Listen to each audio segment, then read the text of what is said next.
বগুড়ার কাহালুতে ৬ বছর বয়সী দুই শিশুকে ধর্ষণের অভিযোগে এক যুবকের বিরুদ্ধে মামলা হয়েছে। স্বজনদের অভিযোগ, বাড়িতে ডেকে নিয়ে ওই দুই শিশুকে ধর্ষণ করে ৪৫ বছর বয়সী নুরু ইসলাম। মৃত্যুর হুমকি দিয়ে ঘটনা ধামাচাপা দেওয়ার চেষ্টা করা হলেও ঘটনা ফাঁস হওয়ার পর থেকে তিনি পলাতক আছেন। এস এম আবু সাইদের তথ্য ও মাসুদ বাবুর ছবিতে প্রতিবেদন। বুধবার দুপুরে বগুড়ার কাহলু পাইকর ইউনিয়নে বাড়ির সামনে খেলছিল ৬ বছরের দুই শিশু। তাদের স্বজনদের অভিযোগ, এই সুযোগে শিশু দুইজনকে মুখরোচক খাবার দেওয়ার প্রলোভন দেখিয়ে ঘরে ডেকে নেন প্রতিবেশী নুরু ইসলাম। এ সময় নুরু দুই শিশুকেই ধর্ষণ করে এবং এই ঘটনা কাউকে না বলতে বলে নানা ভয়ভীতি দেখায়।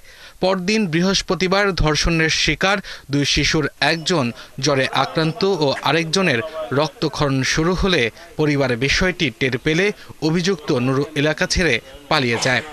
যখন মা তো স্বীকার করবি, কোনোভাবে স্বীকার করে লেছে, তখন বলছে যে আমার নুরু বাড়ির ঘরের মধ্যে ডেকে লেগেছে, মানে যা করার আর কি।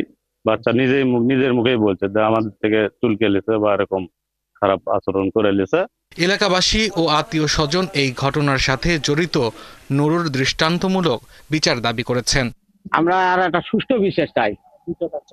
দুটো বাচ্চাকে ইনি নষ্ট করে ফেলে ঘটনা ঘটাছে, আমরা দৃষ্টান্তমূলক শাস্তি চাই আর সুষ্ঠু বিচার চাই। কাহালু থানার ভারপ্রাপ্ত কর্মকর্তা জানান, শুক্রবার দুই শিশু ধর্ষণের ঘটনায় পরিবারের পক্ষ থেকে নুরুকে আসামি করে মামলা দায়ের হয়েছে। আসামিকে গ্রেফতারের চেষ্টা চলছে। যেহেতু যে ভিকটিমের মা তিনি নিজেই একটা ধর্ষণের অভিযোগ দিয়েছেন, আর একটা ভিকটিমের মা ধর্ষণের চেষ্টা, ভিকটিম যেহেতু দুইটা, ওই আঙিনায় আমরা অভিযোগ নিয়েছি এবং তারই ধারাবাহিকতায় আমরা মামলাটি রেকর্ড করেছি। শিশু দুইজনের চিকিৎসা ও ডাক্তারি পরীক্ষার জন্য শহীদ জিয়াউর রহমান মেডিকেল কলেজ হাসপাতালের ভিকটিম সাপোর্ট সেন্টারে নেওয়া হয়েছে। আব্দুল্লাহ মামুন,